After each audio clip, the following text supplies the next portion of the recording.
E vamos voltar lá pros donos da bola. Como é que é lidar com aquela turma lá? CCD, Baldasso, Ribeiro, JB. Quem que é o mais chato? Pode nos contar aí? Isso aí eu vou te perguntar e tu sabe a resposta. Quem é o mais chato?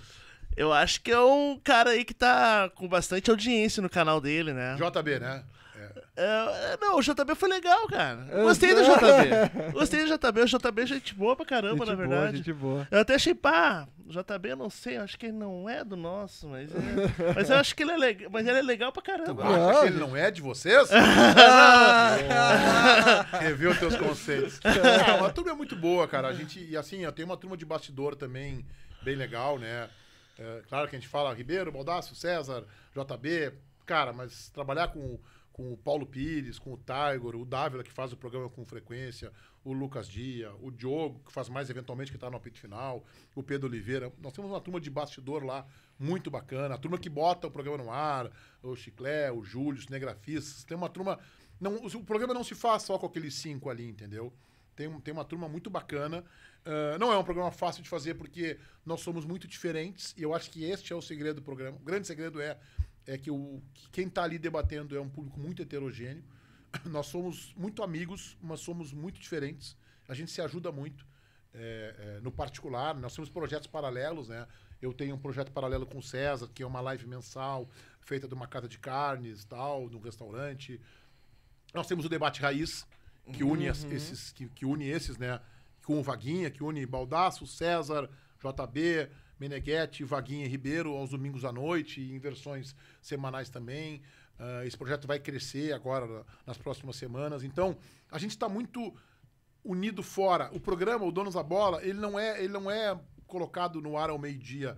Ele começa hoje. Eu saio daqui, deve ter 200 recados do JB, do César, o Baldasso com o tempo mais escasso dele, ou no grupo dos Donos da Bola, ou mensagens privadas, o Tiger, o Paulinho, isso aqui, aquilo lá, cara, tem que abordar aquilo lá, tem que fazer, quanto tempo de Renato, nós vamos botar amanhã na coletiva, tomara que seja ao meio-dia, que era o caso de hoje, a gente fica discutindo, e se for antes, vamos colocar a partir do que o Renato tá falando, ou vamos colocar desde o começo? Não, tem que botar desde o começo. Então o programa ele é concebido dessa forma. Não é um programa fácil de fazer, porque é um programa diário de 1 hora, porque nós somos diferentes, mas, ao mesmo tempo, essa diferença que nós temos de personalidade e o fato da gente estar muito unido fora, a gente almoça, a gente faz churrascos, a gente se encontra, claro que o tempo é escasso, que a gente trabalha muito, isso é muito divertido, é muito bacana. Amanhã depois eu vou sair da Band e espero que esse projeto continue lá. É um filho que todos nós carregamos com muita satisfação e muito orgulho, viu? A gente tem no Donos da Bola e teve um momento... O César sempre fala isso, né? Teve um momento muito marcante para nós, que foi a pandemia, né? Porque nós lançamos o programa em janeiro, tem o embrolho com o Renato, maravilhoso aquele. Eu até, na mesma semana, eu convido ele para... Foi na semana que eu estava inaugurando a minha sede lá, né? Porque eu ainda era diretor de lá, eu passei o bastão lá em fevereiro. E eu entrei ao vivo de lá, inclusive, naquele dia e tal, que a gente reproduziu a entrevista do Recalcado da Bola. Eu convidei o Diogo Aida, falei, o Renato tá convidado para ir no programa e tal, mas... Não, ele vai ir e tal, mas não foi. E logo depois para o futebol, depois daquele Granal da Libertadores, o 0x0 da pancadaria, para o futebol. E aí nós estamos com um programa de 1 hora todos os dias na Band. E nós continuamos, e nós continuamos, e nós continuamos. E nós continuamos fazendo o programa, eventualmente com alguém... A Bandeirantes, como todos os veículos, teve que diminuir o seu contingente de pessoas, né? Aí nós colocamos um pouco de revezamento de algumas pessoas... em casa, o Baldasso fazendo por live. Aí também os veículos descobrem a live, né? Aí que vem o home office, surge aí o home office. Eu não consegui, eu como diretor da Band, não fiz home office nenhum único dia. Só fiz home office quando eu peguei Covid, que foi leve pra mim e tal. Então, e aí a gente ouve hoje de pessoas que a gente encontra no interior ou nas ruas de Porto Alegre, assim, eu queria fazer um agradecimento pra vocês. Aquele ano de pandemia, 2020, a minha satisfação de ligar a televisão e ver vocês, eu dava gargalhada, eu xingava vocês, eu divertia. Me ajudou tal. bastante também. Então, o Donos da Bola cumpriu ali esse papel de entreter as pessoas. E a gente falando de futebol, rindo num momento difícil. Às vezes eram 2 no estúdio. Entendeu? Eu e o César, por exemplo, no estúdio. Baldasso em home. JB em home.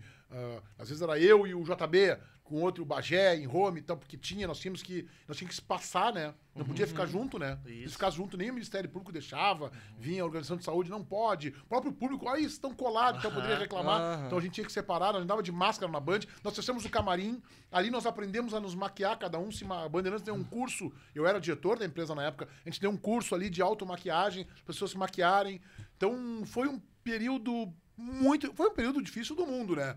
Mas pra gente que tinha acabado de lançar um programa com uma grande incógnita, pra onde vai esse programa? Era uma retomada do debate esportivo. Porque antes, lá com camisa 10 com o Rogério Amaral, né? Depois vem toque de bola, jogo aberto, Esporte Total primeiro, eu e o Ribeiro fazíamos, depois vem toque de bola, jogo aberto, tal, e donos da bola, e aí depois quando eu saio, a gestão anterior à minha fez um modelo diferente, meio revista e tal, e eu respeito, cada um escolhe como quer fazer, e aí quando a gente retoma esse modelo de debate mesmo, para debater, como eu digo, a unha encravada do cara, para debater assim, ó, para ir na...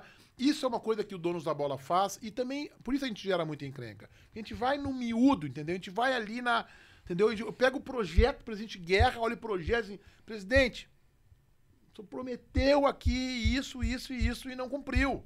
O Guerra, e a bronca com o Guerra começa aí, vai no Donos da Bola no dia da questão do Soares, foi no dia do Soares, ele planejou aquilo ali, e foi dito pelo assessor dele de imprensa na época, planejou o vazamento da informação do Soares no horário do Donos da Bola para ter repercussão, para contar com a nossa audiência. E naquele dia eu faço uma pergunta para ele, que ele se desajustou na cadeira, quando ele fala sobre o executivo, que o sonho era o Rodrigo Caetano, e eu pergunto, e ele fala assim, não, o Rodrigo Caetano, inclusive, a gente tem conversado sobre jogadores e tal. Aí eu, opa, presidente, ele era candidato, quer dizer que o Rodrigo Caetano, funcionário do Atlético Mineiro, tá dando consultoria programa sobre jogador, como é que é isso?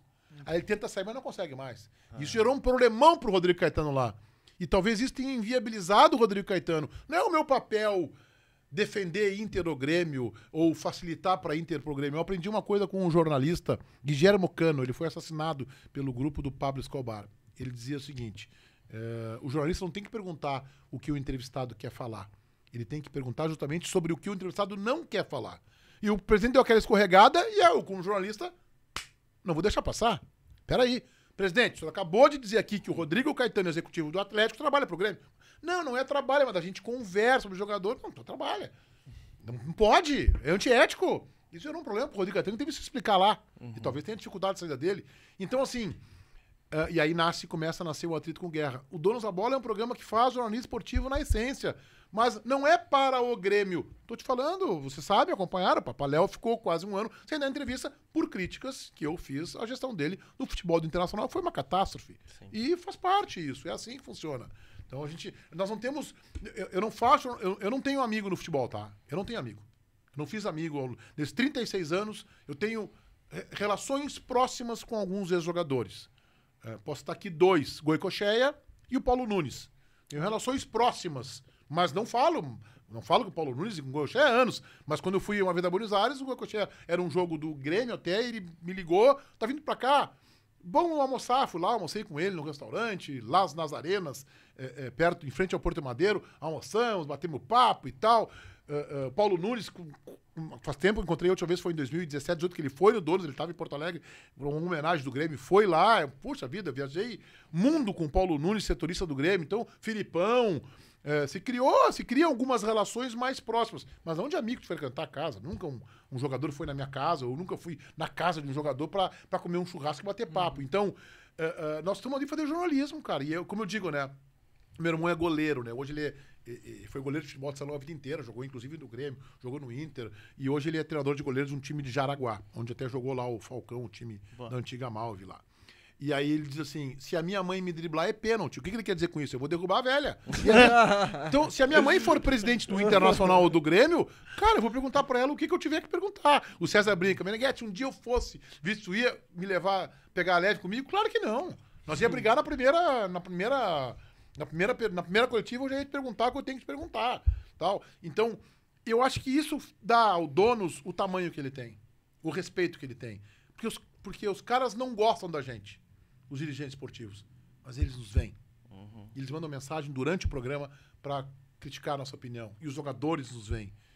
E os treinadores nos veem. Ah, eu não vejo São os vocês. que mais assistem, né? Vem. Eles gostam, porque sabem que ali o pau pega, porque ali tem repercussão. Tem audiência. O plot twist ia... Vou ali pegar uma água ali. Tá. O plot twist ia ser se o Meneghetti fosse amigo do Renato, né? Se encontrasse com o Renato no final de semana. O podcast da torcida, do Grêmio da torcida, do